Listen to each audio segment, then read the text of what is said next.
But why do politicians have such a reluctance to this? And not just politicians, but I think the rank and file. I mean, Lorie's not a politician, but you know, she's in the bureaucracy of it all. But why?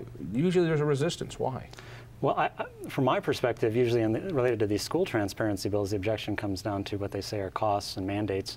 And of course, this year in the legislature, being pretty an exceptional year as far as money being available or not available to fund schools, the objection you're getting is this is going to impose a cost.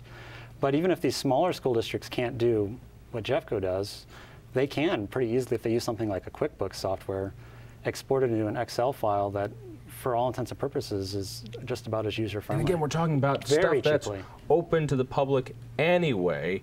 It just means that it's open free. You don't have to pay for the Xerox copies at 25 cents, and everybody can see it whenever they want. Right. Now, let me throw this out to both of you, and this is a bit of my worry. And as a tax hawk, the last thing I want to do is see school districts pass more tax increases. You probably have a different point of view. Yeah, I think part of the fear from politicians that if there's this accountability, if there's this transparency, you can find those type of examples where you say, look, you're buying you know, beer at the baseball game, how dare you, and that could be used as a rallying cry. Were you guys worried that by having this much transparency, you're gonna give anti-tax advocates more ammunition? Absolutely not. Why? Because we work daily, diligently to make sure we're spending those dollars wisely.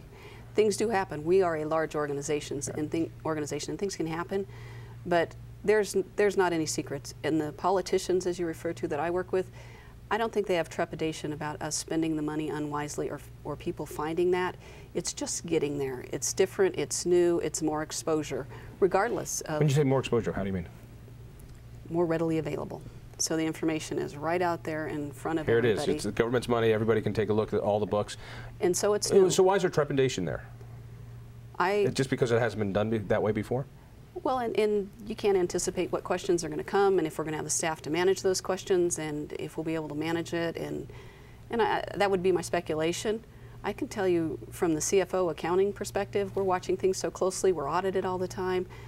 We're not nervous about it. We're paying attention. So if things do come up, we own them, we fix them, and we move forward. It would be the tax hawks maybe that want to focus on one transaction out of 200,000 that causes a problem. Because we get it right. Worked well for me. I like that tactic. I've seen that. Yeah, so maybe well that's what's causing the trepidation. We'll find it. All right, let's bring it back to this legislative session. Now, I know Ritter signed what looked like a Transparency Act. It was Colorado Transparency something Taxpayer Transparency Act, I believe, House Bill 1288 from last year. From last year. And we were all very excited about this. Interestingly, Ritter waited until the very last day to sign this into law. He has 2 weeks, I think, at the end of the session to sign these things into law. And we were kind of curious, was he going to sign it into law? Was he going to veto it? Would he allow it to become law without his signature? He seemed very hesitant to jump on board on this one. And he, without a ceremony, without any sort of hoopla, he signed it into law. And I took that as a pretty terrific victory for taxpayers and for just openness. And this is something that I think left and right agree. We want to see what government is doing. Why wasn't it implemented well? What was our beef in the last year? Well, there was a little tiny loophole in the way the law was written that let them aggregate or lump spending together in ways that you really can't see down to that line item granular level. And so what you have with that website, I think it's called TOPS. TOPS.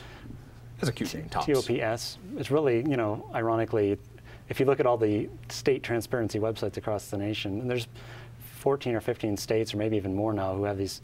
Colorado's not the tops, it's probably more like the bottom, as far as actually providing that kind of transparency. And as I understand it, it's on the legislative agenda this year to close that loophole and make the state of Colorado do something more akin to what Jeffco Schools and Jefferson County and Fort Collins and some other local governments have done. The argument of cost. I want to get back to the argument of cost. We're in a recession. I don't know if you've heard about that, but people are always mentioning about how tight money is right now. Well, I hear that from you a lot too. Yeah, we'll talk about that later. So, is this a time for transparency? I mean, if it's going to cost $20,000 to do a government that size, it'll probably cost more to do in $16, $17 billion budget like Colorado's. Well, if you go by experience of the state of Texas, I know you brought up Texas before. Their comptroller was one of the very first in the nation to put up a state website, and they bragged about having expenditures down to the level of pencils that you buy for the state government in Texas. I can't remember what the latest figure was, but they saved millions of dollars by putting the money, putting the information out there to the public. How do they save money putting information out there? That doesn't make sense. Well, yeah, duplicate services and contracts for the same things, money that was just being So in other words, people could say, wait a second, efficiently. you've got one department of government buying crates of pencils, and you got another department buying crates of the same pencils. If you put those orders together, you might be able to save some money. Right, and that's kind of a problem with a really large government like the state of Texas. They were able to realize millions of dollars of savings that way, and maybe for a government the size of the state of Colorado, it's very likely that the cost to implement transparency would pay for itself. Bring it over here. Do you expect that you can find some savings by this? Do you think that by opening up the books to other sets of eyes, that you're going to find people are going to say, wait a second, you're paying this guy over here and you're paying that guy over there. I can do that service cheaper. Do you think you're going to be able, or do you have any expectations whatsoever? Do you think it's just going to sit there and we'll call it a victory and nobody will really use it? No, I think folks will use it, and they already have used it. I mean, if nothing else, to gain comfort with what we're doing at Jeffco. There's always potential that somebody might see something there and raise it. We are already so transparent in our budget process. We review our expenditures. We go through a lot of information, have a lot of community involvement. So I believe we've already opened our doors to that type of comment and inspection, I guess you might say. But there is always that potential. Like I said, we're a large organization. There's a lot of transactions out there, and I suppose there's potential.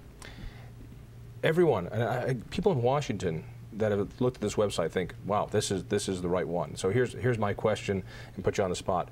Are you willing to share your information of how you did this, what protocols you used, however you came out to your decisions with the other school districts throughout Colorado and the other governments in Colorado, maybe even nationally? I mean, I plan on looking at that site going, look, this is a school district that could do it. Why can't you? Well, absolutely. And the bean counters and CFOs throughout, the government's entities in Colorado, we talk all the time. So there's always that opportunity, and we always share and learn from each other all the time. It's a little difficult being in the spotlight because we can always get better, and so can other governments. So, of course, we're willing to share, but we're always looking at the process. You just don't like getting complimented by me. Let's be honest. It's worrisome. It's worrisome.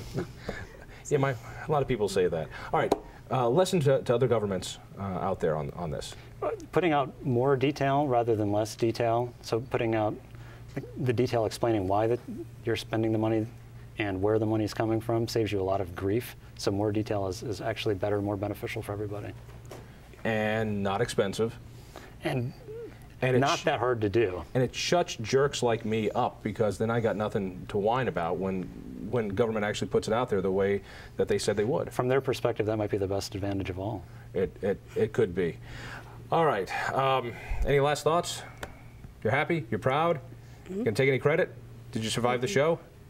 Wasn't so bad? Doing so good. Didn't embarrass you too bad? Not yet. All right. Well, then I'll embarrass you. All right. Call to the legislature. Call to the governor.